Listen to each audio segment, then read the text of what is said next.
WNCW, The Outlaws, and Stay With Me. Taking you back to your youth, some of us anyway. Here, Joe Greene live in Studio B. Our Studio B sessions are made possible by Sierra Nevada Brewing Company. Proud to welcome in our friends Unspoken Tradition to Studio B today. And let's get our first song.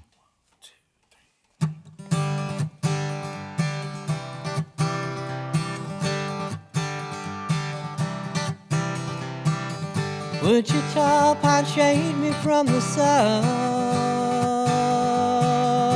in mid-July?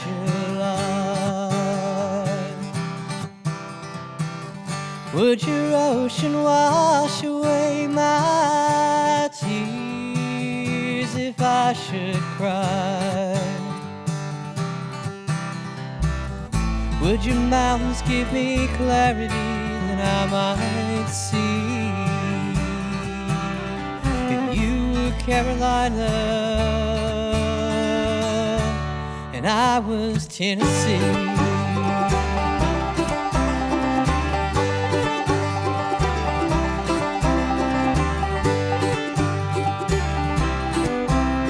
We climbed to the top of the mountains, above the timber line, walked in the shadows of hard times, waiting for the sun to shine, finding out that our boundaries just imaginary lines. Forever I'll be yours and you'll be mine.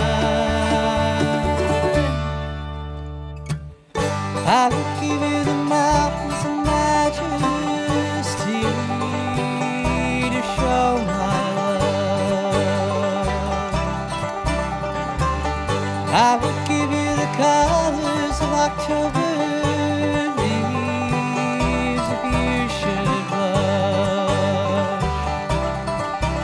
Give you rolling hills of green and trails of peace.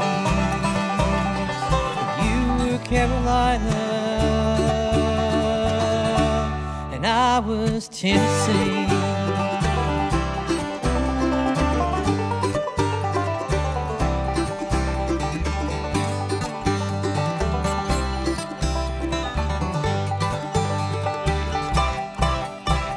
Climbed to the top of the mountains, above the timber line, walked in the shadows of hard times, waiting for the sun to shine, finding out that our boundaries just imaginary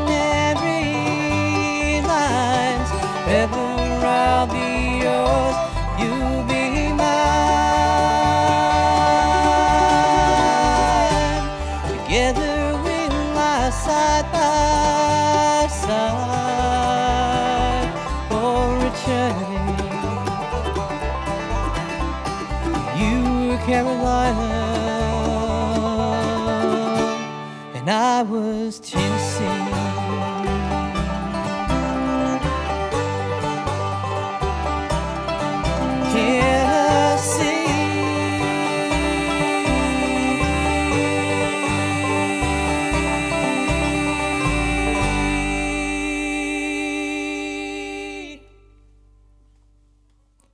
WNCW, Unspoken Tradition live in Studio B, Carolina and Tennessee. That's one you've heard many times, especially on Saturdays. One of the singles we got out ahead of this new album that we love, Imaginary Lines. Welcome, guys. Thank you. That was Sav Sankaran on the lead vocal, and he's got a slim fast bass today, man. Yeah, that's right. Yeah, you just left it in the dryer too long and kind of shrunk up on me. It's cool looking, though, man.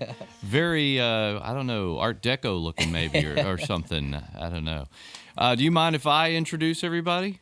I don't always do that because I don't feel secure, but I know all you guys, so. Please do. All right. Tuning, as usual, on the banjo over there. Oh! Zane McGinnis. If you're going in the radio dial left to right, Zane's on your left. Then Ty Gilpin on mandolin there. Sav on his bass there, Sav Sankaran. Audie McGinnis on guitar. And over here on the far right with his special fiddle today, Tim Gardner. He said it's his only fiddle. Is that right? Really? You only play one? I've got kind of a beater at home that I use for special stuff. Oh, okay. Maybe playing in the woods or something like that. It's neon pink. Oh, neon pink. Well, as good as he is, I'm sure it sounds fabulous, right? All right, how things going with the new record, guys? I know you did more than one album release show, did you not? We did a little circuit of them, yeah. We did some in Asheville, Brevard, at one of our favorite places, 185 King Street. Yeah. We were over at the Hum in Hickory. We did the Whitewater Center in Charlotte, and we're really tacking on this. We did one in Waynesville. Actually, it kicked off some friends of ours over there at the Waynesville Cultural Center, where they have folk moot. And then we're kind of adding on this Friday night at over in Tryon, just down the road here. Right. It was sort of a surprise. We did it was sort of a last-minute booking, so we're adding that on as part of our album release. You know, I heard from somebody over there in Tryon that's involved with this, and they overjoyed that you guys were available for this show. And going to be a great show. It's what is it called? Summer Tracks concert series in Tryon. Yeah, tomorrow night. And I think was Aaron Burdett originally scheduled to play that, and He was. Our friend Aaron Burdett is actually preoccupied. He's on the West Coast with our friends and the Steep Canyon Rangers, playing guitar singing with them with Steve Martin at the Hollywood Bowl tomorrow night. So we'll play in the Tryon Bowl, and he can play in the Hollywood Bowl. Pretty big opportunity for him, and I'm sure he appreciates you guys as much as anybody for coming and filling in that show. It's going to be great. Oh yeah, we love Aaron.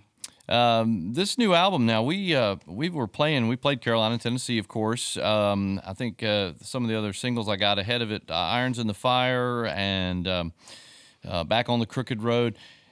Was it some time getting everything together, finishing up this record? Is it something you guys took your time with? You could say that. There was this weird worldwide life event that happened about the time we went into the studio. I don't know if you heard. Oh, yeah. That, it kind of gave us an opportunity to really take our time and really deeply consider every choice as far as song choices, and gave us an opportunity to really stretch ourselves on the composition and the our versions of them. And so it worked itself out. I'm glad. Well, I'm not glad. You know what I mean, right? But at the same time, I think we made the most of a tough situation and came out with what I feel would be a pretty strong record. It certainly changed, the way most artists, made things in the last couple of years. The pandemic, of course. Audie caught my tongue in cheek there, a reference. But was there any of this that you all had to do, as many others did, from separate locations and put it together? Or were you able to record most all of this together in a studio? Yeah, we got it all done together. It was over a longer period of time. Right. When it was when it was warmer, we rehearsed outside. We did our best to get together when we could, when we felt like it was safe for everybody, and then we recorded it over the 2-year period. Yeah, so got it all done, and we released singles as we went.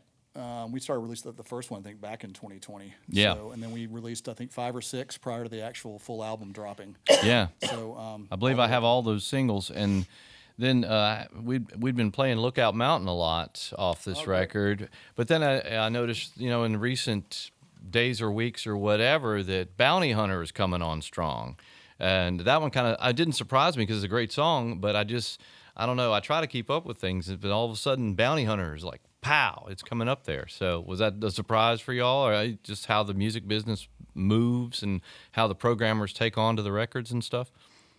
Yeah, I think so. Once everybody got the full release in their hands, that was something folks gravitated towards, and we got a lot of good feedback on that. So the label decided to focus on that one as a single. Yeah, well, it's a good one. And, as a programmer myself, sometimes my picks to play off everybody's records are not the ones that they send out as the focus track. I'm like, oh, that's a pretty good song, but this one, and You guys mind that? I mean, does it bother you if we veer off from your focus track or anything? You play exactly what you want anytime. We're just thrilled and surprised to be played at all. So Don't be surprised. Well, that's to answer your question, the short version, I was going to say, everything surprises me, Joe.